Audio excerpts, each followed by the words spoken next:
সাভারের আশুলিয়ার সবচেয়ে বড় বাইপাইল কাঁচা বাজার আড়ত এটি। নিষিদ্ধ ঘোষণার পরেও হাঁকডাক দিয়ে বিক্রি হচ্ছে পলিথিন। প্রতিদিন এই আড়তে বিক্রি হচ্ছে কয়েক মন পলিথিন। সাভারের বিভিন্ন হাট বাজার ঘুরে দেখা যায় সব জায়গায় অবাধ পলিথিনের ব্যবহার। ক্রেতা বিক্রেতারা বলছেন বিকল্প না থাকায় বাধ্য হয়েই পলিথিন ব্যবহার করছেন তারা।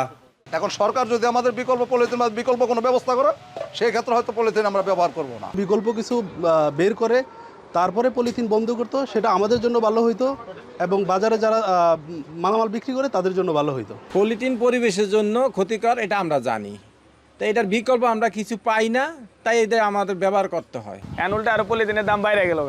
এখন সরকার যদি আমাদের কিছু ব্যবস্থা করে দেয় তাহলে আমরা পলিথিন বন্ধ করে দেবো।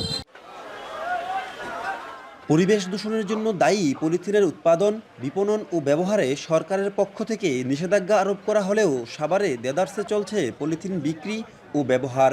এতে গেল কয়েকদিনে লাখ লাখ টাকা হাতিয়ে নিয়েছে পলিথিন সিন্ডিকেটের সাথে জড়িতরা।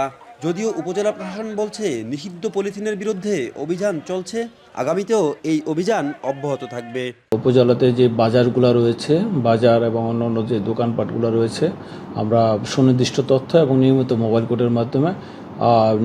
কোর্টের মাধ্যমে পলিথিন বন্ধের জন্য কার্যক্রম গ্রহণ করে যাচ্ছি এবং ভবিষ্যতে সেটা অব্যাহত রাখব। পরিবেশের জন্য ক্ষতিকর বিবেচনায় ২০০২ সাল থেকে একাধিকবার নিষিদ্ধ হয় পলিথিনের উৎপাদন ও বাজারজাতকরণ। তবে একেবারে এর ব্যবহার রোধ করতে পারেনি সরকার। পলিথিনের বিকল্প সহজলভ্য হলে এ থেকে উত্তরণ সম্ভব বলে বলছেন সংশ্লিষ্টরা। হুমায়ুন কবির, এখন সাভার।